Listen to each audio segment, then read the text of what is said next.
Teff is attributed for the well-being and stamina of Ethiopian long-distance runners, being multiple Olympian champions and won many other gold awards of marathons across the world.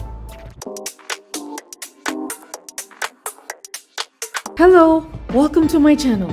Today, I will cover about an interesting grain that is highly revered called teff.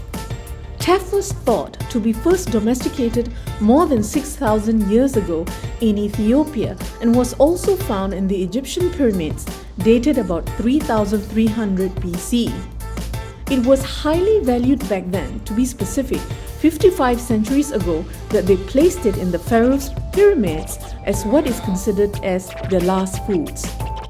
Teff, with the scientific name Eragrostis teff, has a tiny size of less than 1 millimeter in diameter, uses only 1 pound to grow an acre of teff versus 100 pounds of wheat grains, thrives in both waterlogged soils and drought, has high density, relatively free of plant diseases compared to cereal crops, takes shortest time of any grain to sprout, that is only 36 hours, and cooks faster than larger grains.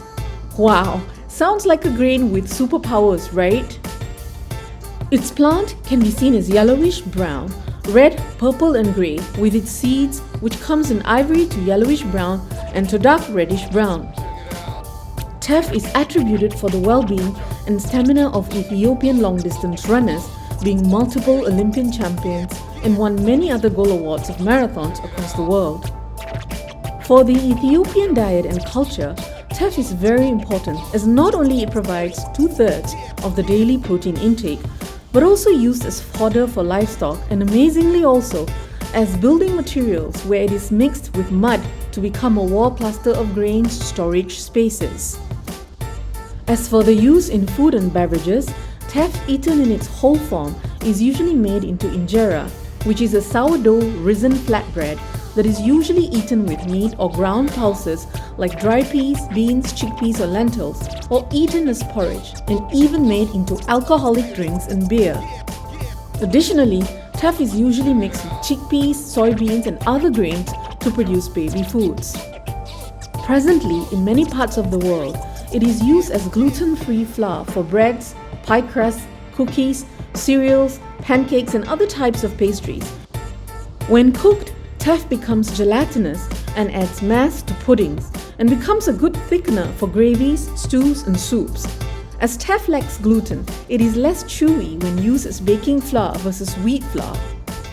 It is celebrated for its nutritional value, taste, shelf life, and versatility where in cooking it could be steamed, boiled, baked, and even eaten whole. It has 11% protein, 80% complex carbohydrates, and 3% fat.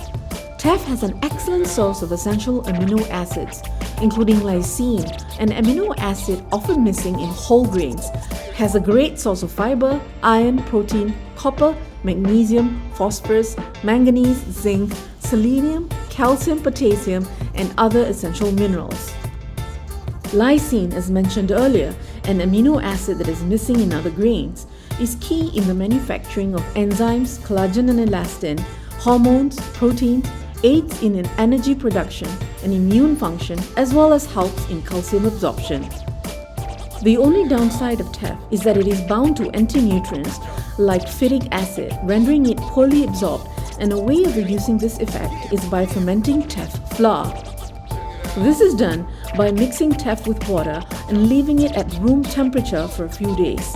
This allows for the sugars in the phytic acid to be broken down by the naturally occurring lactic acid bacteria and yeast. This fermentation process is done when preparing the Ethiopian bread injera. Aside from teff being a gluten-free flour that helps individuals with celiac disease, teff has high dietary fiber with both soluble and insoluble fibers. Soluble fibers helps in softening stools and aid in improving your gut microbiome and aids in the metabolism of fat and carbohydrates. The insoluble fibers helps in enhancing bowel movements. This illustrates the quantity of dietary fiber of teff per 100 grams versus wheat, rice and oat flour.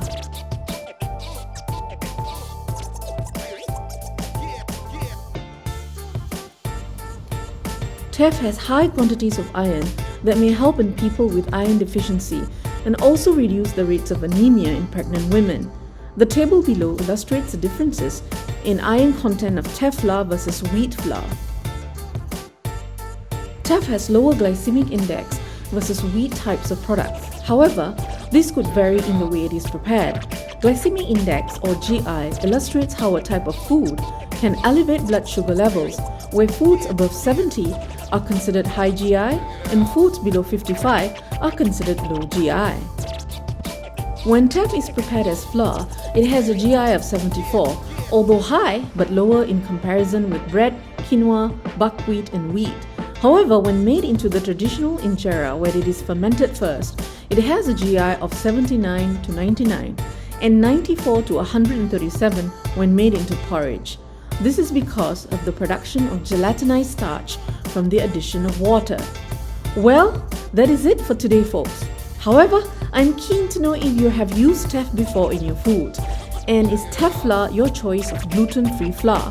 Please let me know in the comment section below. If you like my content, please like, share, subscribe, and hit that notification bell for more content from me. In the meantime, please do take care. Adios.